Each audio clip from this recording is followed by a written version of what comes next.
इच्छेचे बीज जळवली जाय। मग राम नामे उपजे आवडी, सुख घडो घडी वाढू लागे। कंठी प्रेम दाटे नैनी नीर लोटे, हृदय प्रकटे राम रूप। मग राम नामे उपजे आवडी, सुख घडो घडी वाढू लागे। पण तुका म्हणे साधन सुलभ गोमटे, परी प्रतिष्ठे पूर्व कुंड। मग राम नामे उपजे आवडी, सुख घडो घडी वाढू लागे। अभंग शुद्ध मराठीतला आहे।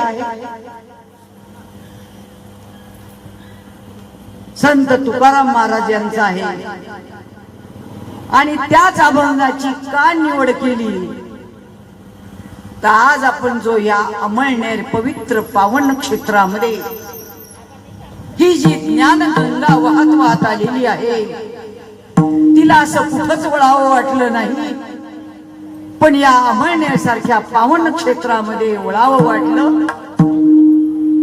आणि तुम्हा आम्हा सर्व जीवांचा उद्धार करण्यासाठी हा जो एक दिवसाचा वैष्णव मेळावा आपण साजरा करत आहोत। आणि त्या निमित्ताने आपल्याला नेमकं या जीवनामध्ये काय करायचं आहे, करतात सगळेच, पण नेमकं काय करायचंय हे पाहण्यासाठी या अभंगाची निवड केलेली आहे। अभंग महात्म्यांनी लिहिलेला आहे, पण त्याचं निरूपण मात्र आपल्याला पाहिजे। आणि म्हणून तुम्हा सर्वांच्या सेवेसाठी हा तुकाराम महाराजांचा अभंग निवडलेला आहे। त्या अभंगाचं निरूपण करण्यापूर्वी प्रथमता पांडुरंगाला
दुसरे चरण संतांजिया, त्यांच्या कृपादाने कथेचा विस्तारू बाबाजी सद्गुरु दास तुका।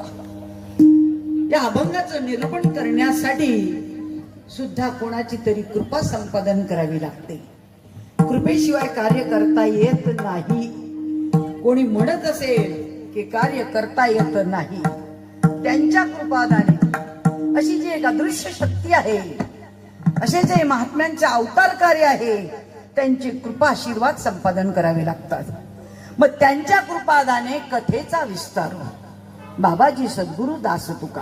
आणि म्हणून त्यांच्या कृपा आशीर्वादाने अभंगाचं निरूपण आपण करणार आहोत। अभंग आहे संत चरण रज लागता सहज। अभंग शुद्ध मराठीतला आहे, खूप सोपा आहे, सर्वांना समजण्यासारखा आहे। आणि काही अवघड वाटलं तर कीर्तन संपल्यानंतर निश्चित विचारा, 2 दिवस मुक्कामाला मी येते। काय अवघड वाटलं तर विचारा, अवघड काहीच नाही। संत चरण रज लागता सहज, संतांच्या चरण स्पर्शाची धूळ जर आपल्याला लागली तर वासना समूळ जळून जाते। बघा अर्थ, संतांच्या चरण स्पर्शाची धूळ आपल्याला जर लागली तर आपली वासना निखालच जळून जाते आणि मग रामनामाची गोडी लागते। रामनाम सगळेच घेतात हो, 24 तास तोंडात तीळ भिजत नाही, मंत्र चालू आहेत सगळ्यांची. नाहीतरी काय थोडी श्वान सुकरे बापुडी.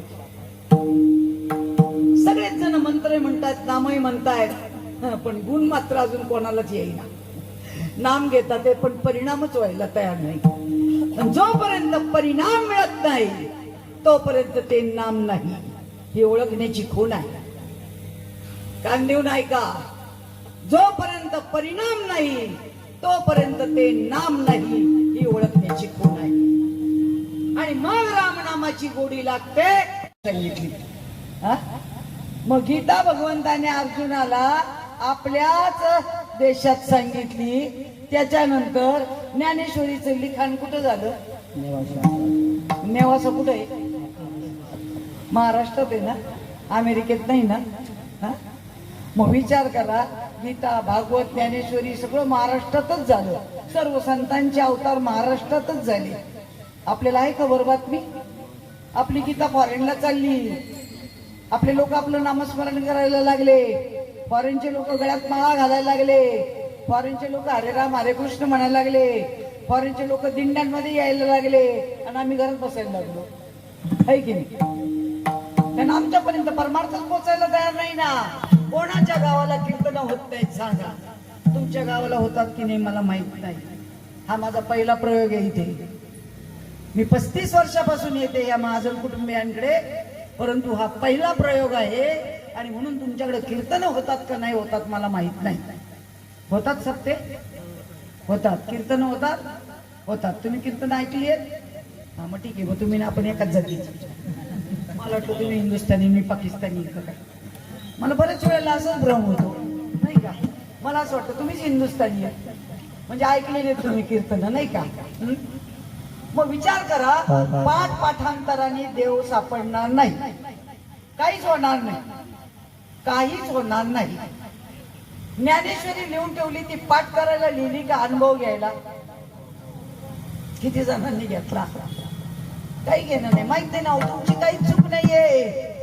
सामान्य जनता सोन्याहून पिवळी आहे, त्यांची काहीच चूक नाही. चूक आहे ते व्यासपीठावरच्या कीर्तनकारांची. शाळेतल्या गुरुजीची चूक आहे, विद्यार्थ्यांची काहीच चूक नाही. गुरुजीच धड नसेल तर पोरं कशी पहिलीतून दुसरीत जातील? हा, ते रोज अभ्यास करतात, शाळेत जातात, डबा नेतात, वॉटर बॅग नेतात, दप्तर नेतात, आई वडील फी भरतात, सगळं करतात. पण तो गुरुजीच काही शिकवत नाही. रोज शाळेत गेला की झोपून राहतो. कोण? गुरुजी. मग इथं तसंच चाललंय. आम्ही झोपतोय, तुम्ही झोपा.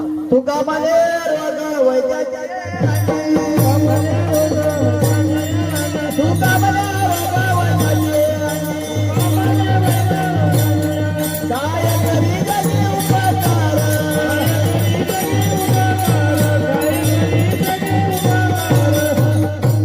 आणि म्हणून वाचून आणि पाठ करून आजपर्यंत कोणालाही गुण आलेला नाही. गीता संस्कृत मध्ये होती आणि तिचं प्राकृत मराठीमध्ये भाषांतर करण्यासाठी ज्ञानेश्वर महाराज अवताराला आले. पण ज्ञानेश्वर महाराजांनी सांगितली का लिहिली? सांगितली. लिहिली कोणी? सच्चिदानंद बाबा. नाही का. रस्त्याने अंत्ययात्रा चाललेली होती. अंत्ययात्रा माहितीये ना? रस्त्याने अंत्ययात्रा चाललेली होती आणि ज्यांचं प्रेत चाललेलं होतं त्यांची पत्नी, तिला वाटलं संत महात्मे आलेले आहेत, तिथे रस्त्याने चालले, आपण त्यांचं दर्शन घ्यावं. एवढा लाभ आहे संतांच्या दर्शनामध्ये. बघा बरं लाभ संतांच्या दर्शनाचा. संत दर्शनी हा लाभ फक्त त्यांची पत्नी गेली आणि ज्ञानेश्वर महाराजांच्या पाया पडली.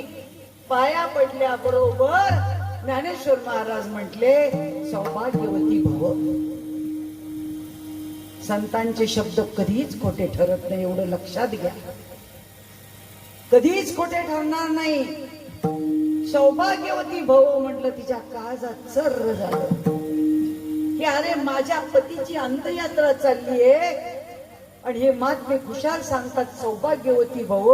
हे कसं शक्य आहे? तुम्हाला तरी वाटतं शक्य नाही ना. परंतु मगाच सांगितलंय, एकदा संतांचा स्पर्श झाला की तुमचं सोनच झालं समजा. लो परिसासी न साहे उपमा सद्गुरु महिमा. महिमा गाजते. बाई पाया पडली काय आणि संतांनी आशीर्वाद दिला काय. त्या उड्यात ते तटक्यावरचं प्रेत उठून बसलं. बघा आपल्या महात्म्यांचे चमत्कार आपण लोकांचं चाललंय धुणं धुवायला. हा बाबा असा म्हणला तो बाबा तसा म्हणणार त्याचं काय घेणं आपल्याला. आपले महात्मे बघा काय सांगतात ते. हा प्रेत तटकन उठून बसलं. सगळ्यांना आश्चर्याचा धक्का बसला. बरोबर. आता पैसे लागतात म्हणून पुन्हा मोडायला गेलो आम्ही दुकानात. नाही घेतलं सगळं पण आता 2-2 तोळ्याचं सगळं वेगळं वेगळं घेतलं. मग तुम्हाला असं वाटलं गणपतीचे किती. तुम्ही दुकानदाराला विचारलं त्यांनी सांगितलं 3 लाख रुपये तोळा. 2 तोळ्याचा गणपती किती लाख झाले. 6 लाख. दत्ताच्या मूर्तीचे किती झाले 6 लाख. गाढवाचे 6 लाख. कुत्र्याचे 6 लाख. माकडाचे कस काय हो. गाढवाचे बी 6 लाख आणि गणपतीचे बी 6 लाख. बावळट आहे का खरं आहे. कळतंय का मी काय बोलते ते. कळलं असेल ना. 2-2 तोळे सोन्याच्या त्या मूर्त्या बनवल्या आणि सोनाराला विचारलं बिल किती झालं. त्यांनी सांगितलं प्रत्येकाचं 6-6 लाख रुपये झालं. बरोबर आहे ना. पुन्हा काही दिवसांनी मोडायला गेले. तुम्हाला काय वाटतं गणपती मोडायला जात नाही कोणी दुकानात. हो जाता गणपती मोडायला. आपल्याला मोडलं काय का दुकानात. मग बोलले तुला नाही बघणार नाही जाऊ द्या म्हातारीचं काही काम नाही देऊन टाका दुकानदाराला. हा अरे हा देह किती उपयोगाचा आहे. कळली का किंमत. शेवटच्या श्वासापर्यंत आम्हाला पाहिजे तो. आणि देहाकडनं ते कार्य करून घ्यायचे. शेवटी पैशाची गरज होती गेले दुकानामध्ये. हो हे घ्या आणि म्हणून टाका ना आम्हाला पैसे द्या. त्याने पुन्हा ते गणपतीची मूर्ती घेतली दिले 2 लाख. दत्ताची मूर्ती घेतली दिले 2 लाख. गाढवाची घेतली त्याचे 2 लाख. ती म्हणते का गाढवाचे 2 लाख आणि दत्ताचे 2 लाख. दुकानदार म्हणे मग पैसे कशाचे. सोन्याचे आहेत का आकाराचे आहेत. सोन्याचे. सोन्याचे आहेत ना. मग तुमची किंमत तत्वाची आहे का या आकाराची आहे डाबड्याची. तत्वाचे. तरी शो चाललाय. वा काय आकार नाही का. अरे आत्ता होता ना आत्ता गेला. अटॅक आला ब्रेन स्ट्रोक झाला गेला. आपला नाना बरं का. आणि इथं पडलाय नाना इथं पडलाय. लागले सगळे रडायला. मग इथं पडलेला नाना तुमचा का त्याच्यातला निघून गेलेला नाना. निघून गेला वारा. निघून गेला वारा. निघून गेला वारा. निघून गेला वारा. काली रायाला पसारा. काली रायाला पसारा. काली रायाला पसारा. काली रायाला पसारा.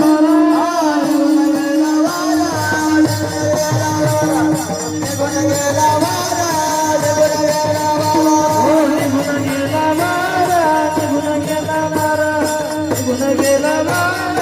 निघून गेला वारा. कळलं का. इथं जर तुमचा गेलेला नाना पडलेला कोणी जो असेल तो नाना मामा काका आजीबाई. इथं जी गेलेली मृत व्यक्ती आहे ती तुमची नातेवाईक का त्याच्यातलं निघून गेलं ते तुमचं नातेवाईक. लवकर बोला कोण तुमचं नातेवाईक आहे. हे